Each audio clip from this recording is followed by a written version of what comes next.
વજન ઉતારવા માટે ભૂખ્યા રહેવાની કોઈ જરૂર નથી। આજે હું તમારી સાથે જે બે ડિશ શેર કરીશ તેને તમે લંચ કે ડિનરમાં લઈ શકો છો। માત્ર થોડા દિવસોની અંદર જ તમારું વજન તમને ઘટતું દેખાશે। તો ચલો રેસીપી શરૂ કરીએ। તો સૌથી પહેલાં આપણે વજન ઉતારતી લંચની ડિશ તૈયાર કરીશું।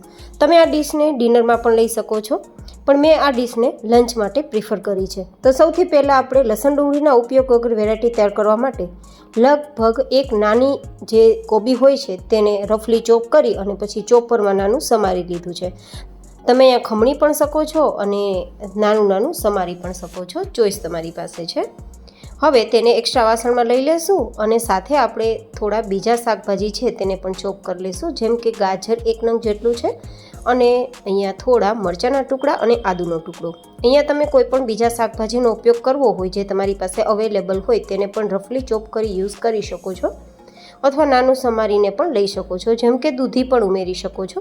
હવે અહીંયા થોડી લીલી મેથી ઉમેરી દેશું, 1 કપ જેટલી, થોડા લીલા ધાણા ઉમેરી દેશું અને સાથે 2 નંગ જેટલા ટમેટાના ટુકડા ઉમેરી દેશું। આજે મેં જે વેરાયટી તૈયાર કરી છે ને તેમાં તમારી પાસે જે સામગ્રીઓ ઘરમાં ના હોય તેને તમારે સ્કીપ કરી જે બીજી સામગ્રીઓ તમને પસંદ હોય જે ડાયટમાં લઈ શકાય તે પણ તમે લઈ શકો છો। આ રીતે આપણે ટમેટાને ઉમેરી દીધા છે અને હવે સૌથી હેલ્ધી અને વજન ઉતારવામાં કારગર, ડાયાબિટીસને અને ખાસ કરીને સાંધાના દુખાવા માટે બેસ્ટ તેવો 2 ચમચી સરગવાનો પાવડર લઉં છું। આ ઘરે તૈયાર કરેલો છે, તમારે રેસીપી જોતી હોય તો ઉપર આઈ બટનમાં આપી દઈશ, જોકે ના હોય તો ઓપ્શનલ છે, સ્કીપ કરી શકો છો। પણ સરગવો છે તે હાડકા માટે બેસ્ટ છે, ડાયાબિટીસ માટે બેસ્ટ છે, વજન ઉતારવા માટે બેસ્ટ છે અને હું તો જોકે ઘરમાં રાખું જ છું, દરેક શાકમાં કે દાળમાં ઉમેરું છું। હવે આપણે અહીંયા 1 કપ જેટલું દહીં ઉમેરીશું। દહીં તમારી પાસે ના હોય તો કોઈ જરૂર નથી, પણ હોય તો જરૂરથી ઉમેરજો। 1 કપ જેટલો બાજરાનો લોટ ઉમેરીશું। બાજરો છે ને તે ગ્લુટન ફ્રી હોય છે અને કેલ્શિયમથી ભરપૂર હોય છે, તો ડાયાબિટીસ માટે, વજન ઉતારવા માટે, સાંધાના દુખાવા માટે બેસ્ટ કામ કરશે। સ્વાદ પ્રમાણે નમક, 1/4 ટીસ્પૂન જેટલો હળદર પાવડર, 1 ચમચી ધાણા જીરું અને લાલ મરચું પાવડર, 1 ચમચી આપણે કેલ્શિયમ માટે તલ ઉમેરી દઈશું। પછી બધું જ આ રીતે મિક્સ કરીશું। લગભગ પાણીની જરૂર નહીં પડે, કારણ કે આપણે આમાં દહીં ઉમેરેલું છે અને બીજા શાકભાજીઓનો ઉપયોગ કર્યો છે। જો કે તમે દહીં ના ઉમેરો તો તમારે થોડું ગરમ પાણીની જરૂર લાગે તો ઉમેરવાનું અને આ રીતે એકદમ સોફ્ટ આપણે લોટ તૈયાર કરવાનો છે। ગાઈઝ, આ વેરાયટી એવું નથી કે હેલ્ધી છે તો સ્વાદમાં સારી નહીં હોય, તમે જરૂરથી આ વેરાયટી તૈયાર કરજો, તમને ખૂબ પસંદ આવશે અને તમારું વજન પણ ઘટતું દેખાશે। હવે તમે તવાને આ રીતે એકવાર તેલથી ચીકણો કરી અને પછી તવા પર આ રીતે સીધું જ તમે આ વેરાયટી તૈયાર કરી શકો છો। જો કે આ રીતે વેરાયટી તૈયાર ના કરી શકો તો હું બીજી એક રીત તમને બતાવીશ, તે રીતે પણ તૈયાર કરી શકો છો। જરૂર લાગે તો થોડું પાણીવાળો હાથ કરી અને થોડું ભાખરી કરતાં થોડું પાતળું હોય તેવું તૈયાર કરવાનું।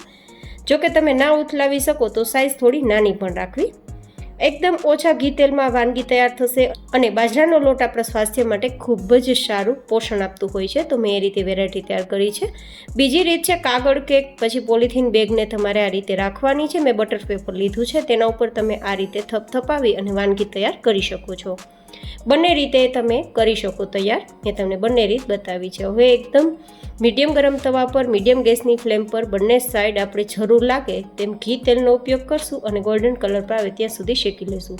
એકદમ લાઇટ વેટ ઘી અથવા તેલ લગાવવાનું છે, જરૂર લાગે તેટલું જ, વધારે યુઝ નથી કરવાનું, કારણ કે વેટ લોસમાં આપણે જેટલું બને તેટલું ઘી તેલ એવોઇડ કરવાનું છે અને બને તેટલી શુગર પણ એવોઇડ કરવાની છે।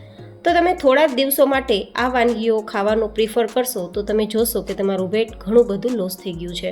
જો કે સાથે તમારે પાણી વધારે પીવાનું રાખવાનું, થોડી હળવી કસરત અને પ્રાણાયામ પણ જરૂરથી કરવા, તો વેટ તમારું ઝડપથી લોસ થશે। તો આ પહેલી વાનગી કેવી લાગી મને કોમેન્ટમાં જરૂર બતાવજો।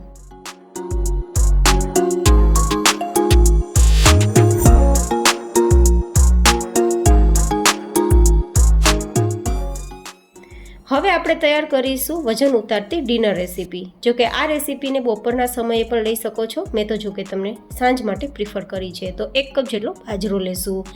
આ બાજરાને આપણે અત્યારે સાઈડમાં રાખી દઈશું અને એક મિક્સર જારની અંદર લગભગ અડધા કપ જેટલા આખા મગ લેશું। મગ છે તે પોષણક્ષમ હોય છે, તમારું વેટ તો લોસ કરશે જ પણ સાથે સાથે તમને એનર્જી પણ ભરપૂર આપશે। તો આ રીતે આપણે પલ્સ બટન ઉપર અથવા તો મિક્સરને ચાલુ બંધ કરીને થોડું અધકચરું વાટવાનું છે, ફાઇન પાવડર નથી કરવાનો, તે ખાસ જોવાનું છે। આ રીતે મેં અહીંયા મગ અને બાજરો પહેલાં ધોઈ અને સૂકવી દીધા હતા, જેથી અત્યારે કોઈ પાણી નથી અને આપણે પાછળથી પણ ધોવાની જરૂર બિલકુલ નહીં રહે। તો તે જ રીતે આપણે બાજરો છે તેને પણ પલ્સ બટન ઉપર અથવા ચાલુ બંધ કરી અને થોડો અધકચરો પાવડર તૈયાર કરવાનો છે, જેથી આપણી વાનગી ફટાફટ પણ બનશે અને થોડો દાણો તેનો નાનો થઈ જશે તો ખાવાની ખૂબ મજા આવશે.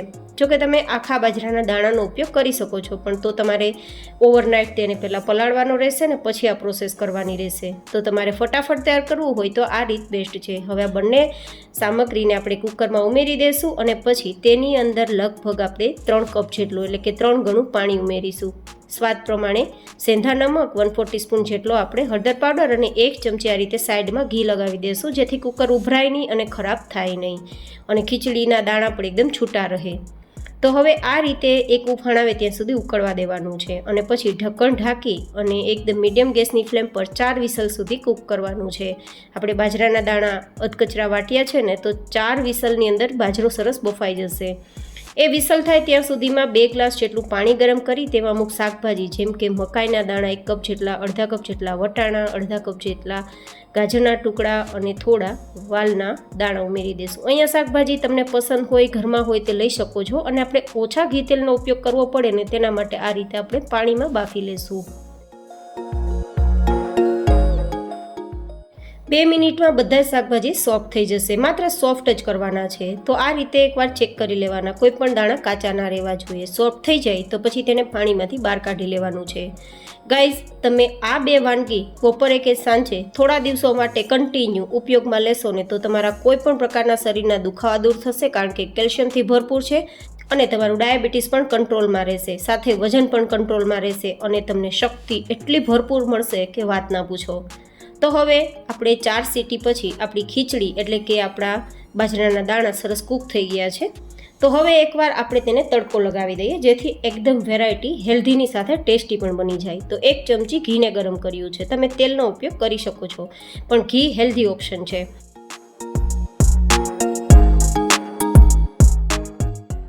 તેની અંદર સૂકા લાલ મરચાં છે, મીઠો લીમડો છે, જીરું છે, હિંગ છે, આદુ મરચાંની પેસ્ટ છે અને શાકભાજી જે બોઇલ કરીને રાખ્યા છે તે ઉમેરી દઈશું. 1 નંગ ટમેટાના ટુકડા ઉમેરી દઈશું ને મિક્સ કરી દઈશું.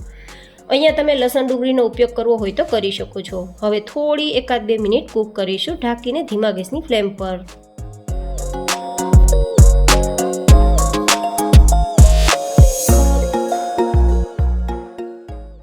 જોકે શાકભાજી સોફ્ટ જ છે, પણ થોડો ક્રન્ચી ટેસ્ટ આપવા માટે મેં 2 મિનિટ ધીમા ગેસની ફ્લેમ પર થવા દીધું. તો એકદમ સરસ સોતે થઈ ગયું છે. તો હવે મસાલા ઉમેરીશું, જેમ કે 1 નાની ચમચી જેટલું નમક ઉમેરીશું. ખીચડીમાં ઉમેર્યું છે તો શાકભાજી પૂરતું જ ઉમેરીશું. 1/4 ટીસ્પૂન જેટલો હળદર પાવડર, 1-2 ચમચી જેટલું લાલ મરચું પાવડર, થોડું ધાણા જીરું પાવડર ઉમેરી દઈશું અને પછી બરાબર મિક્સ કરી દઈશું. આમાં તમારે લીંબુનો રસ ઉમેરવો હોય તો પણ તમે ખટાશ માટે લીંબુનો રસ ઉમેરી શકો છો, પણ જો કે ટમેટાનો આપણે ઉપયોગ કર્યો છે તો ખટાશ પૂરતી છે તો નથી ઉમેર્યું. હવે આ રીતે તૈયાર થયેલ ખીચડી ઉમેરી મિક્સ કરી દઈશું અને પછી ઉપરથી ઈચ્છા હોય તો કાજુ અને કિસમિસ કે ધાણાને સ્પ્રિંકલ કરી ધેન સર્વ કરીશું. જો કે ડ્રાય ફ્રૂટ્સ ઉમેરો ઓપ્શનલ છે. તો આ બંને વેરાયટી ખૂબ જ હેલ્ધી છે, સાથે ખૂબ જ ટેસ્ટી રીતે તૈયાર થઈ છે. તમને ખૂબ પસંદ આવશે અને તમારું સ્વાસ્થ્ય પણ એકદમ તંદુરસ્ત થઈ જશે, સાથે તમારું એક્સ્ટ્રા વજન પણ લોસ થશે. તો કેવી લાગી તમને જુદી જુદી મારી આ 2 રેસીપી મને કોમેન્ટમાં જરૂર બતાવજો. આ બંને રેસીપીને દહીં સાથે ખાઈ શકો છો. ખૂબ મજા આવે તેવી તૈયાર છે. ફરી મળીશું એક નવી જ હેલ્ધી રેસીપી સાથે. ત્યાં સુધી stay healthy and stay happy.